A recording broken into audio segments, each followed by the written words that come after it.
gato lê. Diva, de José de Alencar. Coleção Grandes Mestres da Literatura Brasileira. Capítulo 8. Passei alguns instantes a conversar com Dona Leocádia junto à mesa. O negociante sentara-se numa cadeira de palha à porta do terraço, onde regularmente, todas as noites, fumava seu charuto. Senhor Duarte, disse eu alteando a voz. Doutor, o senhor está lembrado do que se passou entre nós há 3 anos, logo depois do restabelecimento de Dona Emília? A que respeito? A respeito da maneira generosa, porque o senhor quis recompensar os pequenos serviços que eu... Ah, lembro-me. Pequenos serviços, doutor? Acudiu Dona Leocádia. Um irmão não faria por sua irmã o que o senhor fez por Mila. Fiz o meu dever, minha senhora, e nada mais. Um simples dever de médico. Não, o senhor pode pensar como quiser, mas eu sei que lhe devo a vida de minha filha, doutor.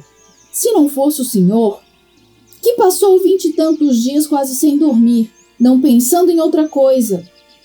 Cuida que eu não vi o seu desespero quando Mila piorou?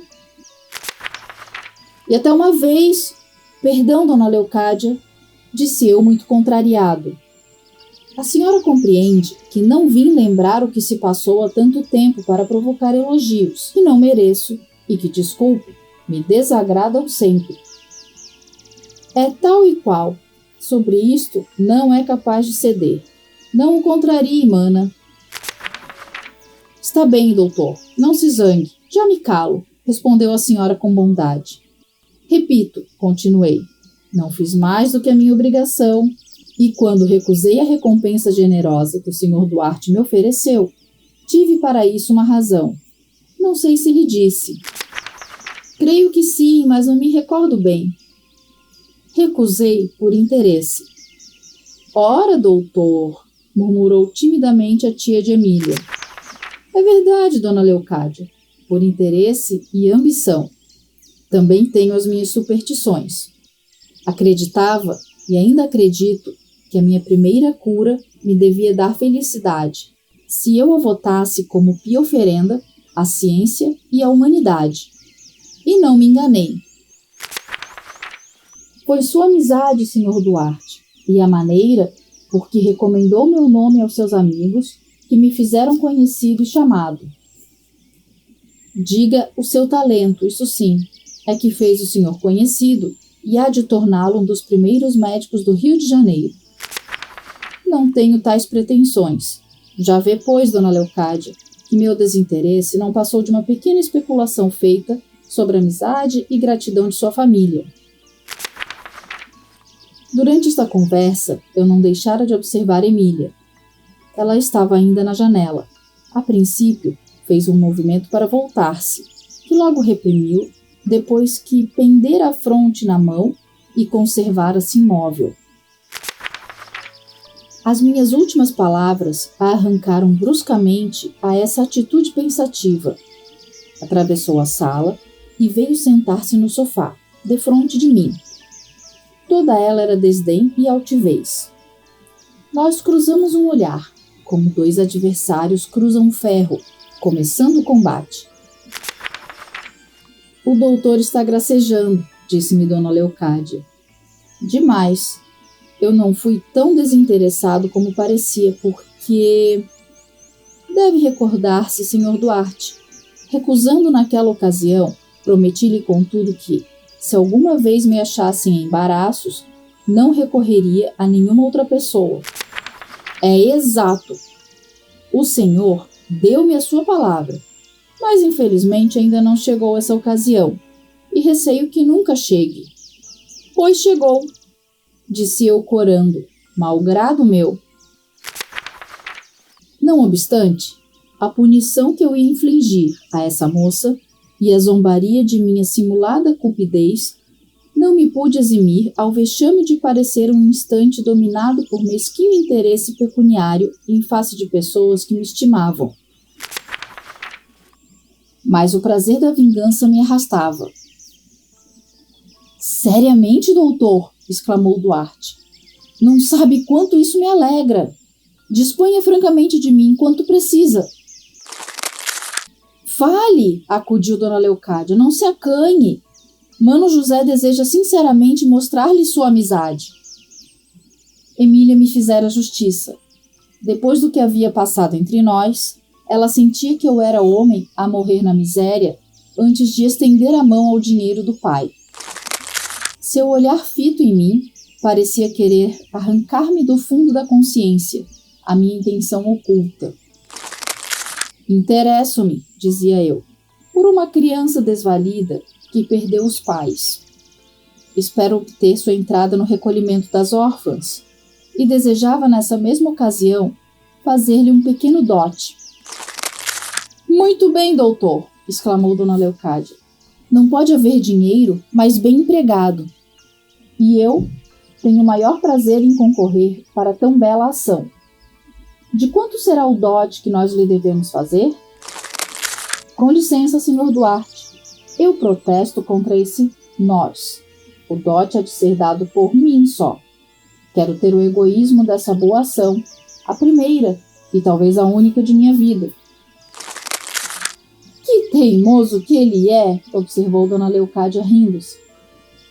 Meu egoísmo, porém, não deve prejudicar a minha protegida, privando-a da caridade de uma família que tantos benefícios lhe pode fazer. Por isso, desejo que também a conheçam. Tirei da carteira a lembrança dada a Geraldo pela irmã. Emília, que mudara de cores desde que eu falei na menina, fez um gesto, como se ao primeiro impulso, se quisesse precipitar para me arrebatar das mãos o papel que eu lia. Mas, em vez desse movimento, o talhe descaiu, como um corpo a que desmaia a vida.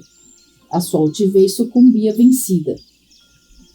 Deste modo, Sr. Duarte, eu persisto ainda na minha primeira ideia, na minha superstição. Especulo ainda. A minha primeira cura será sempre o melhor momento da minha vida. Com o preço dela, poderei remir da desgraça a uma pobre criatura. Ao mesmo tempo, livro-o da violência que fiz à sua generosidade, recusando outrora o pagamento dos meus serviços. Destas palavras, aquelas que tinham uma significação pecuniária, minha voz as pronunciava com tal aspereza que parecia querer dar-lhes o tinido metálico de moedas. Aqui tem a minha conta, concluí. Emília estremeceu. Que é isso, doutor? Exclamou o negociante ressentido. 100.000 réis? Pelo tratamento de Emília? Acudiu Dona Leocádia. Acha que é muito? Ora, o senhor está zombando conosco. Pois havemos de lhe dar somente essa ridícula quantia pelo trabalho imenso que teve? Que trabalho? Umas 20 visitas que para um médico principiante são generosamente pagas a 5.000 réis. O que você chama visitas, doutor? Passar as noites em claro? Olhe lá, Dona Leocádia, eu me agasto com a senhora. Decididamente, doutor Amaral, não lhe pago esta conta. Se quiser acrescentar uma cifra, bem. Neste caso, ficaremos como dantes. Mas escute, doutor. O melhor é não falarmos mais disso, atalhei eu. Emília ergueu-se arrebatadamente. Papai, dê-me essa conta, disse ela. Sua mão tremia segurando o papel, que ela devorou com a vista, de pé junto à mesa. Tu adivinhas, Paulo, o sentimento e a intenção com que escrevera eu essa conta? Seu nome, sua pessoa, sua vida, posso dizê-lo. Sua vida de moça bela, rica e adorada, ali estava cotada no mesquinho algarismo. Eu lhe dava plena quitação do seu reconhecimento. Ela esteve muito tempo a ler. Depois, as róseas pálpebras franjadas de longos cílios desvendaram os olhos que ela pôs em mim. da tênue maruagem de uma lágrima estalada. Sou eu quem devo pagar-lhe, disse-me vibrando a voz, e ao mesmo tempo o papel voou em pedaços sobre a mesa. Mila! Murmurou Dona Leocádia. Emília atravessou o salão e desapareceu. Ela tem razão, disse o pai erguendo-se. Entre nós, doutor, não há necessidade de contas, nem de recibos. Vou dar-lhe... O que, senhor Duarte? O menos que é possível, as 6 cifras. É escusado. Já disse, falemos de outra coisa. Esta cena, que eu acabava de representar, me fatigara horrivelmente. Mudei de conversa. Veio chá e Mila não voltou à sala. Retirei-me triste. No dia seguinte, mandei um procurador receber do Sr. Duarte, com uma ordem minha, os 100.000 réis. Esse sujeito ia prevenido. Disse ao negociante que, para evitar demoras, adiantara aquele dinheiro no recolhimento, de modo que tratava-se de um reembolso. O pai de Emília foi obrigado a ceder. Tive nesse dia alegrias pueris, como uma criança, e eu o era então. Homem para a razão, sim, mas criança ainda para a paixão que não me tinha encanecido a alma. E só, enchia a imaginação das ideias mais extravagantes. Não te revoltes, Paulo, já te confessei. Essa mulher que devia envelhecer meu coração começava fazendo-me menino. Desde então, percebi em mim um desejo novo, um desejo vivo e ardente de ver Emília. Não podia voltar à casa de seu pai, que eu visitava de longe em longe, sem mostrar afã que não devia. Esperava encontrá-la em Matacavalos, mas nessa quinta-feira deixou de ir à partida de Dona Matilde. A menina entrara para o recolhimento. Eu cumprira a promessa feita a Geraldo, como se nada houvera passado. Disse-me ele que a irmã não lhe fizera a menor observação, mas ela soube pela velha que eu tinha acrescentado, sempre em seu nome, o dote da sua protegida. Fazia justamente uma semana que eu tinha ido ao Rio Comprido. Muito cedo ainda, às 7 horas da manhã, recebi um bilhete de Dona Leocádia. Dizia-me ela: nós o esperamos hoje para jantar. Não lhe digo o motivo deste convite de propósito, para que a curiosidade de saber o obrigue a vir sem falta e mais cedo. A letra era de Emília. Eu tremi. É verdade, Paulo.